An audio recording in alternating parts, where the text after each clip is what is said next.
সকলোকে নমস্কাৰ জনাই মোৰ আন এটি নতুন ভিডিঅ' আপোনালোকলৈ আগবঢ়ালোঁ আৰু এই ভিডিঅ'টো হৈছে জুন মাহৰ 20 তাৰিখ অৰ্থাৎ ৰাভা দিৱসৰ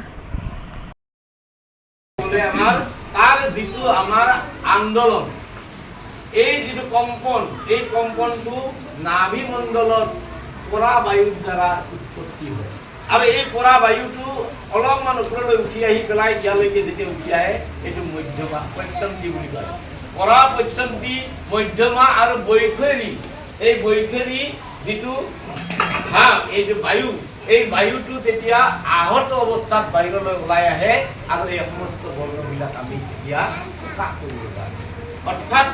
যিটো মানে এইটো ক্লাছ আছে তোমালোকক শিকাই আছে ছাৰ বাইদেউ শিকাই আছে তোমালোকৰ সন্মুখত এখন ফটো আছে ফটোখন দেখিছানে নাই ফটোখন কাৰ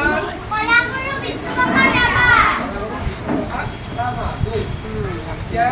প্ৰথম কথা হ'ল যে কি ভাল কাম কৰিছিল নহয় গাড়ী নাই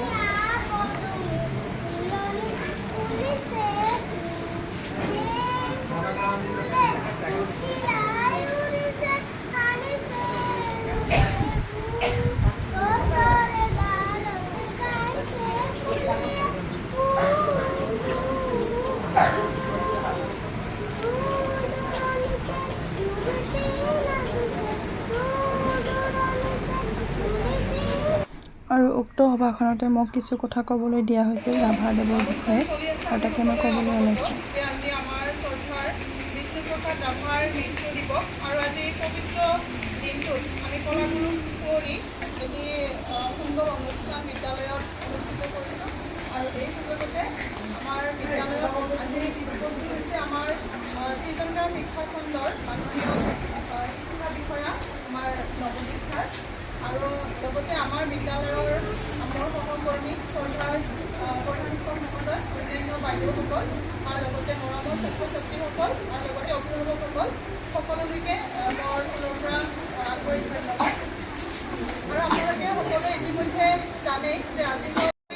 কোৱাৰ পিছত মোৰ ফালৰ পৰা ক'বলৈ হয়তো বিশেষ একো বাকীয়ে নাই আৰু তথাপি মই মোৰ ফালৰ পৰা সৰুকৈ তেওঁৰ বিষয়ে অলপমান ক'বলৈ বিচাৰিছোঁ আমাৰ কলাগুৰুৰ জন্ম হৈছিল বৰ্তমান বাংলাদেশৰ ঢাকাত আৰু ঢাকাতে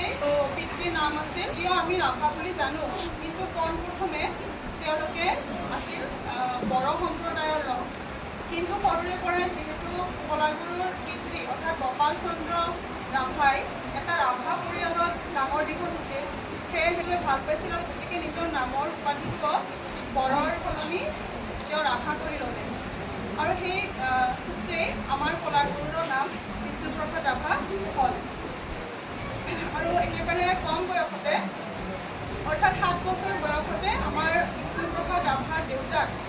যি আছিল পুলিচ বিভাগত কৰ্মৰত বুলি মই পাইছোঁ আৰু সেই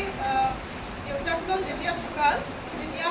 আমাৰ বিষ্ণুপ্ৰসাদ ৰাভাই অসমৰ তেজপুৰত তেওঁৰ সম্পৰ্কীয় লোকৰ ঘৰত থাকি পঢ়া শুনা আৰম্ভ কৰিছিল আৰু তাতে তেওঁ হাইস্কুলীয়া শিক্ষা সাং কৰে তাৰপিছত তেওঁ কলেজীয়া শিক্ষা ল'বলৈ কলিকতালৈ যায় আৰু কলিকতাত তেওঁ কলেজীয়া শিক্ষা আৰম্ভ কৰে এনেকৈয়ে তেওঁ নিজৰ পঢ়া শুনাখিনি শেষ কৰে আৰু সেইখিনি সময়তে তেওঁ আমাৰ অসমলৈ আহি অসমৰ সমাজ জীৱন তেওঁ সেইবিলাকত যোগদান কৰে আৰু এনেকৈয়ে তেওঁ যেতিয়া দেখিলে যে আমাৰ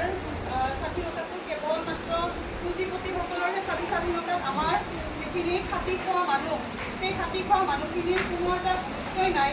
সেই গতিকে তেওঁ মানে খুব দুখিত হৈছিল আৰু সেয়েহে তেওঁ নিজে এটা দল খুলিছিল আৰু সেই দলৰ পৰা তেওঁ বিচাৰিছিল যে যাতে আমাৰ এই খাটি খোৱা লোকসকলে মানে এটা সুন্দৰ স্বাধীনতা লাভ কৰক তেওঁ বিচৰা নাছিল যে পুঁজিপতি শ্ৰেণীয়ে এই খাটি খোৱা লোকসকলক শাসন কৰক তেওঁ বিচাৰিছিল যে প্ৰত্যেকগৰাকী খেতিয়ক যিখিনি খাটি খোৱা লোক তেওঁলোকে স্বাধীনভাৱে নিজৰ মানে খেতি বাতি বা নিজৰ যিখিনি মাটি আছে সেইখিনিতে সুন্দৰকৈ নিজে যাতে স্বাৱলম্বী হ'ব পাৰে আৰু সেইখিনি সময়তে তেওঁ খুব ধুনীয়া কিছুমান বিপ্লৱী সুৰৰ গান কবিতা আদি ৰচনা কৰি গৈছে আৰু তেখেতে ইতিমধ্যে আমি গম পাইছোঁ যিমানবিলাক তেওঁ গান লিখিছিল বা যিমানবিলাক কবিতা লিখিছিল সেইবিলাকত স্বাধীনতাৰ সুৰ আৰু লগতে বিপ্লৱী ফুল দেখিবলৈ পোৱা যায়। তেওঁ খুব কম মানে এনেকুৱা ৰোমান্টিক বা এনেকুৱা ধৰণৰ কবিতা বা গান খুব কমেই লিখিছিল। আৰু তেওঁ কেৱল যে গানেই লিখিছিল এনেকুৱা নহয়, বিদ্ৰোহী কবিতা বা বিপ্লৱী কবিতা লগতে সেইবিলাক সুৰ কৰা আৰু লগতে অভিনয় কৰা, তাৰপিছত খেলুৱৈ আছিল। তেওঁ মানে চবফালেই সকলো ফালে তেওঁ আছিল পাৰ্গত। আৰু তেওঁৰ যি দশাৱতাৰ নৃত্য দেখি সেইখন বিশ্ববিদ্যালয়ৰ উপাচাৰ্য আছিল। তেতিয়া তেওঁৰ সেই নৃত্য দেখি আপ্লুত হৈছিল আৰু তেওঁক কলাগুৰু উপাধি দিছিল বুলি আমি ইতিমধ্যে গম পাইছোঁ। আৰু তেখেতে মাত্ৰ 60 বছৰ বয়সতে কৰ্কট ৰোগত আক্ৰান্ত হৈ তেজপুৰত মৃত্যু আঁকোৱালি লৈছিল। আৰু সেয়া আছিল চন 1969 চনৰ 20 জুন, অৰ্থাৎ আজিৰ তাৰিখতে তেওঁৰ মৃত্যু হৈছিল। আৰু এইখিনিয়ে হৈছে ক'ব লগা। আচলতে আমি প্ৰত্যেক যে আমি বিদ্যালয়ত যেনেকৈ ৰাভা দিৱস পালন কৰোঁ বা এই ৰাভা দিৱসৰ গুৰুত্ব কিমান বা এই ৰাভা দিৱসত আচলতে আমি কলাগুৰুক কিমান আন্তৰিকতাৰে স্মৰণ কৰোঁ বা আমাৰ সমাজ জীৱনত বা আমাৰ এই শিক্ষাৰ এইদৰেই বিদ্যালয়ত খুব সুন্দৰকৈ বিষ্ণুৰাভা দিৱসটো সুন্দৰকৈ পালন কৰা হ'ল। আৰু ডিচিৰ ফালৰ পৰা এখন বাহন তেওঁলোকে পঠিয়াই দিছিল, য'ত বিষ্ণুৰাভা সংগীত বাজি থাকিছিল। আৰু তাতে আমি সকলোৱে ফটো উঠি ল'লোঁ। আৰু এয়া হৈছে ভিতৰৰ দৃশ্য, য'ত আমি সকলোৱে দিনটো উপস্থিত আছিলোঁ। এইদৰে বন্তি প্ৰজ্বলন কৰা হৈছিল। ৰাভাৰ প্ৰতিচ্ছবিত মাল্যাৰ্পণ আৰু বন্তি প্ৰজ্বলনেৰে আমাৰ অনুষ্ঠান আৰম্ভণি হৈছিল। আৰু আমাৰ প্ৰধান শিক্ষকে সেয়া আৰম্ভণি কৰিছিল। ছাত্ৰ ছাত্ৰীসকলে তাত মাল্যাৰ্পণ কৰিছিল,